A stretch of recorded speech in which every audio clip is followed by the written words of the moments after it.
Bonjour. Alors aujourd'hui, nous poursuivons l'étude de l'environnement Ableton et nous allons explorer les effets qui sont disponibles dans cet environnement. Tout d'abord, il s'agit d'ajuster les volumes. Ensuite, la stéréophonie. Nous allons voir la transposition d'une piste, l'ajout d'effets de chorus et de reverb. Alors, j'ai une piste ici qui est en solo. Je vais désactiver cette fonction-là pour pouvoir entendre toutes mes boucles. Tout d'abord, le volume. On peut ajuster les volumes indépendamment l'un de l'autre.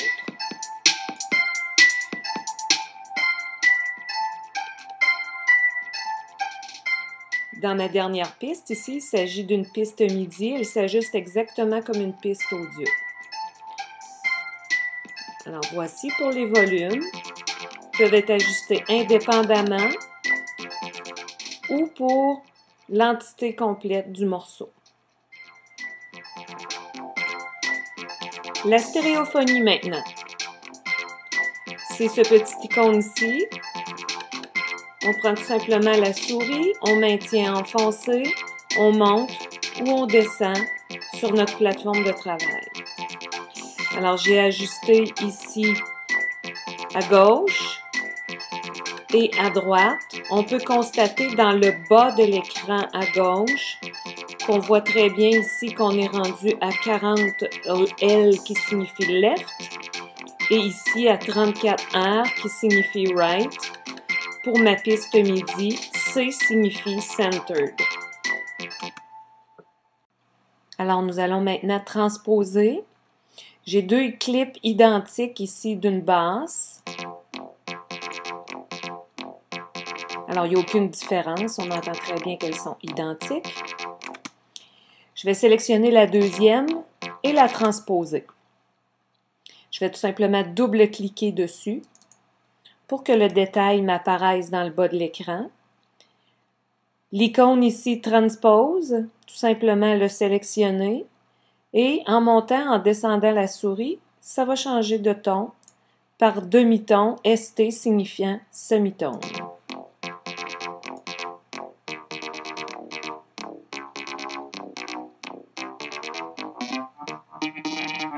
Alors, je peux me rendre 48 demi-tons au-dessus et 48 en dessous. Je veux un arrangement tonique dominante, alors je suis descendue de 5 demi-tons. Ici, je fais jouer mon clip original. Il est dans le ton d'origine, alors que mon second est à la dominante.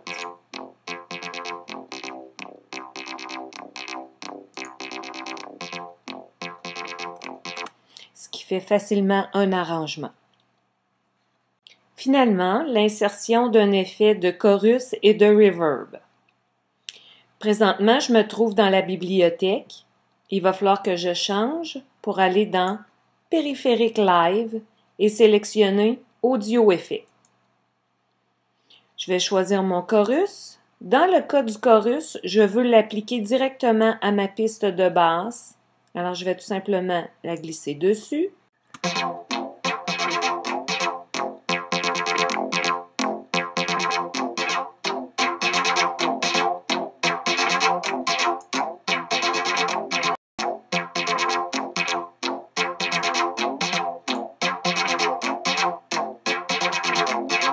Maintenant, pour mon effet de reverb, je veux qu'elle soit disponible pour toutes mes pistes. À l'aide du petit icône ici R qui signifie Returns, j'ai affiché ces deux colonnes-ci. Je vais glisser mon reverb à l'intérieur de la colonne A qui devient, au lieu de A Return, A Reverb. Et tous mes onglets A ici vont me donner accès à du reverb pour mes clips sélectionnés.